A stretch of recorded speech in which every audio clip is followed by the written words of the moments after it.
नमस्कार दोस्तों, my news block में आपका स्वागत है। खबर आपको बता दें, उत्तर प्रदेश की राजधानी लखनऊ से है, जहां आज एक कार्यक्रम के दौरान पहुंचे कई मंत्री। आपको बता दें कि सरकारी ग्रामीण विकास बैंक को लेकर एक कार्यक्रम आयोजित किया गया था जिला सहकारिता भवन में, जहां पर आयोजित कार्यक्रम में सहकारिता मंत्री जेपीएस राठौर समेत कृषि मंत्री जो कि शूर प्रताप शाही भी मौजूद रहे। आपको बता दें, अधिकारी गरों के साथ की ये एक अहम बैठक जिसपे कृषि मंत्री शूर प्रताप शाही और जो कि यूपी के गद्दावर नेता माने जाते हैं जेपीएस राठौर जी, जो कि संगठन में भी इससे पहले कार्यभार संभाल रहे थे।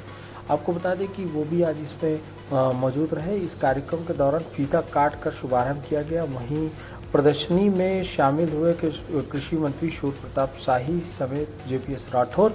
आपको बता दें, इस कार्यक्रम को लेकर काफ़ी उत्साह दिखा लोगों में। वहीं आपको बता दें कि सरकार जो काम अभी तक कर चुकी है आगामी लोकसभा चुनाव को लेकर और आने वाले विधानसभा चुनाव की तैयारियों में अभी से अपनी कमर कस चुकी है। हालांकि लोकसभा चुनाव काफ़ी नज़दीक है, जिसको लेकर यूपी के कई मंत्री जो कि मुख्यमंत्री स्टार प्रचारक तौर पे तो छत्तीसगढ़, मध्य प्रदेश, राजस्थान में कहीं जो कि वो चुनाव प्रचार में लगे हुए हैं, तो वहीं यूपी के मंत्री मोर्चा संभाले हैं यूपी में। आपको बता दें कि यूपी में जो कि लोकसभा चुनाव की तैयारियों को लेकर सभी मंत्रियों ने अपने अपने क्षेत्र, अपने अपने कार्यकर्ताओं समेत और अपने विभागों के कार्यों को जल्द से जल्द पूरा करने का कार्य किया है। आपको बता दें कि इस मौके पर दोनों मंत्री पहुंच रहे कई कार्यकर्ताओं के साथ और ये इस पे दीप उज्जवलन करके जो कि इस कार्यक्रम की शुरुआत हुई। दोस्तों, हमारे साथ ज़्यादा जानकारी के लिए इसी न्यूज़ ब्लॉग में बने रहिए। आपको हर प्रकार की खबर हमारे इस ब्लॉग में मिलेगी। प्लीज़ लाइक, सब्सक्राइब, शेयर जरूर करें।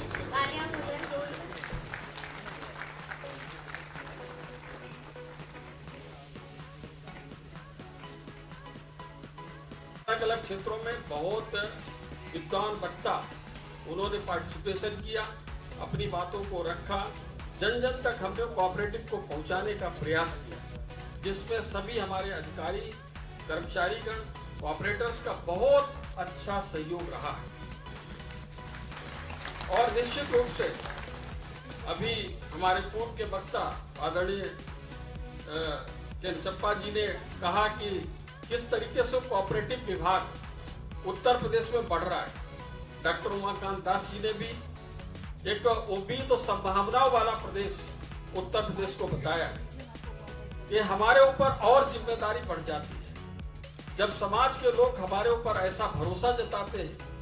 तमाम ऐसे प्रबुद्ध वर्ग, जिम्मेदार पदों पर बैठे हुए लोग जब ये भरोसा व्यक्त करते हैं कि आप आगे बढ़ सकते हैं, आप आगे करना चाहिए, तो हमारी जिम्मेदारी और बढ़ जाती है कि हमको निश्चित रूप से बेहतर प्रदर्शन करना चाहिए। सहकारिता विभाग लगातार इसमें प्रयास कर रहा है और हमने कोशिश की है कि पुराने घिसे पिटे तरीकों से अलग हटकर थोड़ा सा इस विभाग में प्रोफेशनलिज्म लाई जाए।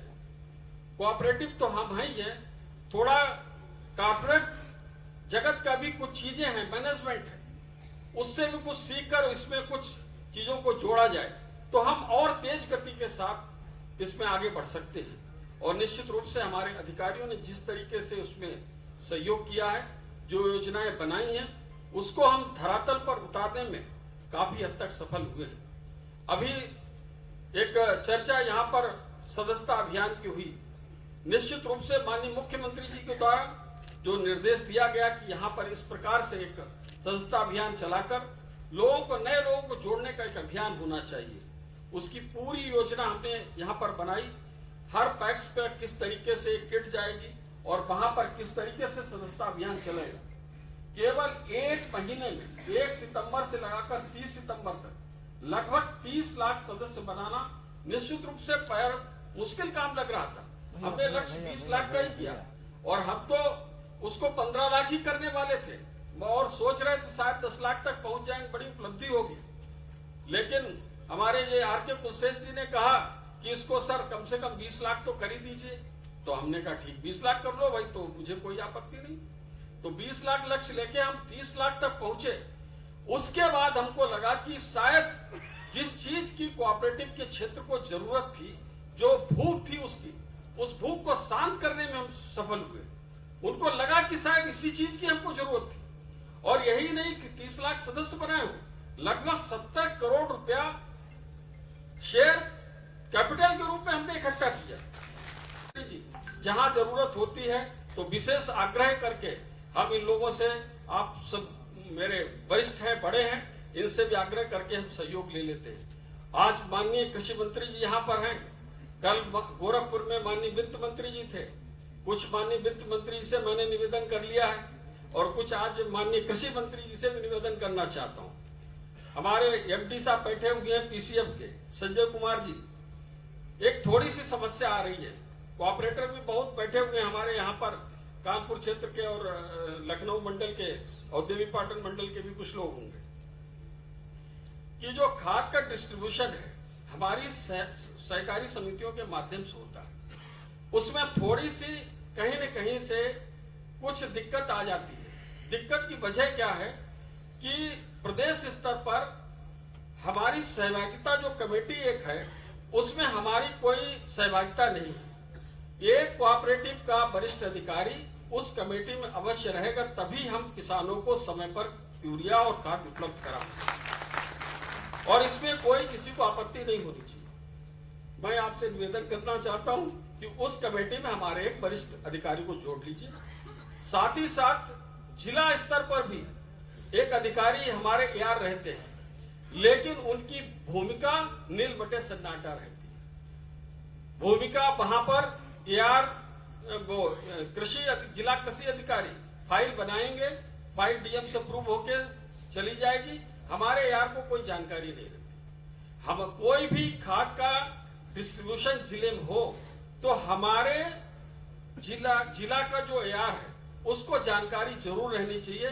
ऐसी व्यवस्था बने, उसमें प्रमुख भूमिका उसकी होनी चाहिए, नहीं तो इसको हम जोड़ नहीं पा रहे, क्योंकि एक शासनादेश है कि 80% खाद का डिस्ट्रीब्यूशन सहकारी समितियों के माध्यम से होना चाहिए, और दूसरी तरफ हमारे सहकारिता विभाग का अधिकारी को उसमें इन्वॉल्वमेंट उतना नहीं है जितना होना चाहिए। तो इसलिए उस व्यवस्था को भी हम चाहते हैं, बड़े निवेदन के साथ, कि उसको भी थोड़ा सा सुधारने की आवश्यकता है। देखिए, सहकारिता जो है वह अर्थव्यवस्था का एक बहुत बड़ा महत्वपूर्ण अंग है, और उसके माध्यम से खास तौर पर किसानों और ग्रामीण क्षेत्र के भीतर खुशहाली और समृद्धि लाई जा सकती है।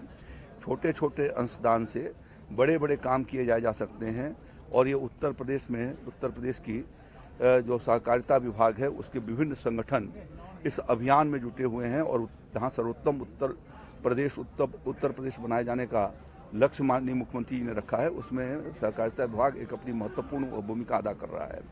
इन्होंने सबसे पहले मॉडल एक्ट को देश के भीतर अप्लाई किया, और उसका एप्लीकेशन को ज़मीन के ऊपर क्रियान्वित किया है, जिससे कि 16 जो हमारे डिफाल्टर बैंक थे उसमें से 11 अब रिवाइवल की स्थिति में हैं, और उन्होंने पूरी तरह से अपने अच्छे बिजनेस शुरू कर दिए हैं। खाता धारकों का पैसा भी वो वापस कर रहे हैं। जो भूमि विकास बैंक, जिसको घून की तरह से समाजवादी पार्टी के लोगों ने चाट दिया था, पिछले साल उसने 100 करोड़ रुपए का मुनाफा किया है। यह एक तरीके से उत्तर प्रदेश के भीतर बेहतर सहकारिता के वातावरण को बनाए जाने की दिशा में एक बहुत बड़ी उपलब्धि है, ऐसा मैं मानता हूँ। राज्य के भीतर सहकारिता विभाग ने एक बहुत ही महत्वाकांक्षी योजना प्रारंभ किया कि हम पैक्स सोसाइटियों को सदस्य बनाएंगे, और पहली बार उन्होंने बिना किसी राजनीतिक बैरियर के उन्होंने कहा कि जो भी किसान आएगा उसको हम सहकारिता में अपनी पैक्स सोसाइटी का सदस्य बनाएंगे। राज्य के भीतर 30 लाख से ज़्यादा हमारे किसान भाई और अन्य लोग इनके माध्यम से प्राथमिक सदस्य बने, और 70 करोड़ रुपए से ऊपर का अंशदान अपनी सदस्यता शुल्क हमारे किसान भाइयों ने जमा किया। तो यह एक किस तरीके से खिल रहा है सहकारिता विभाग, यह उत्तर प्रदेश में जमीन पर काम करना शुरू किया है। विभिन्न योजनाओं के साथ अपनी समितियों को ठीक करना, उनका कंप्यूटराइजेशन किया जाना, उनके व्यापार को बढ़ाया जाना, जल जीवन मिशन के भीतर जो है उसकी पाइपलाइन को ठीक करना, कुछ ग्राम सभाओं को चयनित करके उसके भीतर प्रबंधन, कस्टम हायरिंग सेंटर चला करके किसानों को कृषि यंत्रों की सुविधा दिया जाना, इसी प्रकार से भंडारण के लिए गोदामों का निर्माण किया जाना, शैलों का निर्माण किया जाना और प्रदेश का पहला शैलो सहकारिता विभाग के सहयोग से बनाई गई। यह एक बदला हुआ कार्य का जो कार्य संस्कृति है उसका ये परिणाम है और इसके लिए मैं माननीय मुख्यमंत्री योगी आदित्यनाथ जी को और अपने सहकारिता मंत्री JPS राठौर को और मीना साहब जो इसके हमारे प्रमुख सचिव हैं उन सबको और भूमि विकास बैंक के अध्यक्ष माननीय संतराज यादव जी को भी देता हूं कि इन सब लोगों के प्रयास से आज सहकारिता क्षेत्र बहुत तेज गति से आगे की ओर बढ़ा है। कृषि मंत्री आज कृषि विभाग से कुछ चीजें कही हैं जिनकी मांग रखी है कुछ सामने, उस पर किस तरीके से ये मांग नहीं रखा है, उन्होंने सुझाव दिया है और उस सुझाव को व्यवहारिक रूप बनाते हुए उसमें मुझे लगता है कि कोई आपत्ति नहीं है। वो दोनों मिल बैठ करके काम करेंगे।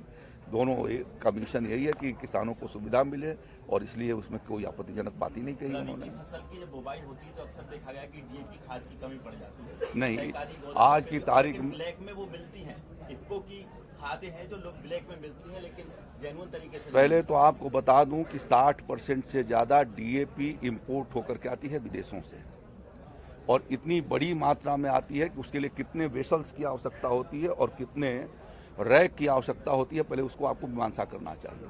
फिर भी राज्य के भीतर हम लोगों ने विगत वर्षों से योगी आदित्यनाथ जी की सरकार आने के बाद फर्टिलाइजर की व्यवस्था को बहुत ठीक किया है।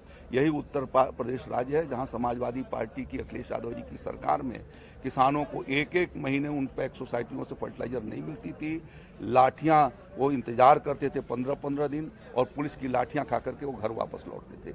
आज योगी जी की सरकार में ये व्यवस्था बन गई है जिसके माध्यम से किसान भाइयों को समय से फर्टिलाइजर मिलती है और उसकी लगातार निरंतर हम समीक्षा करते हैं और आज की तारीख में भी लगभग 2.5 लाख मीट्रिक टन DAP और इतने ही के करीब NPK है और सभी जनपदों के भीतर उपलब्ध है। जहां कम हो रही है वहां के लिए रैक जल्दी निरंतर चलते रहते हैं और लगभग 40 रैक हमारे रेलवे के निरंतर इसके मूवमेंट में काम करते हैं और प्रतिदिन 4 से 5 रैक DAP आती है और आकर के विभिन्न जगहों पर जाती है। मंत्री जी, अभी आगे भी इस तरीके से भी और काम किया जाएगा और जो ईज ऑफ डूइंग बिजनेस को लेकर आज आपने गोष्ठी की है, इसके लिए आगे का और क्या रोड मैप? इसी का कंप्यूटराइजेशन हो रहा है कि जिससे सारे रिकॉर्ड कंप्यूटराइज हो जाएं, मेंबरशिप कंप्यूटराइज हो जाएगी, उनकी शेयर होल्डिंग कितना है, शेयर उनके पैसे अमाउंट कितने हैं वो हो जाएंगे, कितनी कार्यशील पूंजी उसके पास है वो हो जाएगी, उनके बैलेंस शीट ठीक प्रकार से बनेंगे और क्या क्या बिजनेस करना है। पहले वो सिर्फ खाद और बीज का बिजनेस कर रहे थे, अब उसके साथ साथ वो यंत्रों का भी संचालन का काम करेंगे।